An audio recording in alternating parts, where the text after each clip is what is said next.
नमस्कार, मी अंगणवाडी सेविका शिवदा ढोळे।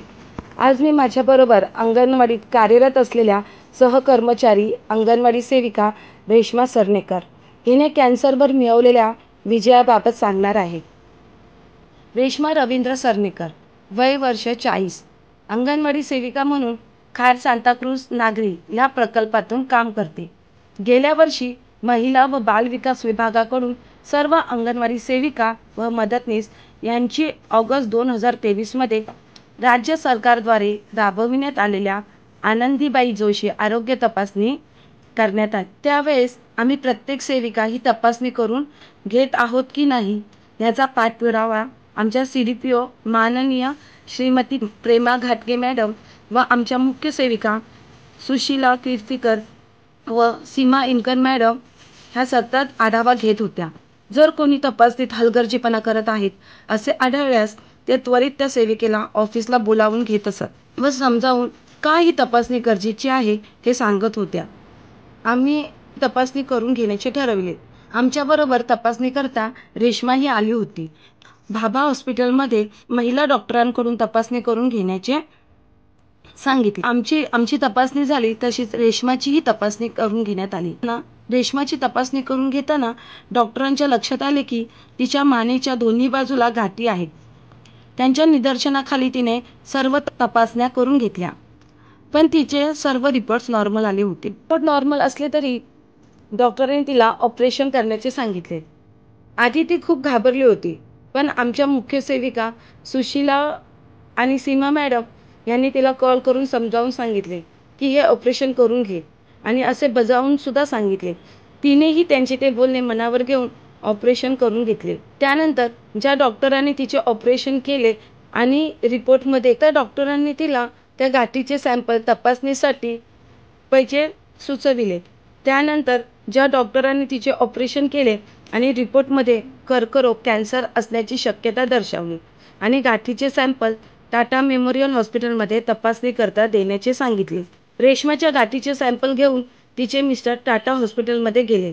त्यानंतर 15 दिवसांनी त्याचे रिपोर्ट आले आणि तिला हॅडकोकिन लिम्फोमा हा एक कर्करोगाचा प्रकार आहे असल्याचे निदान झाले।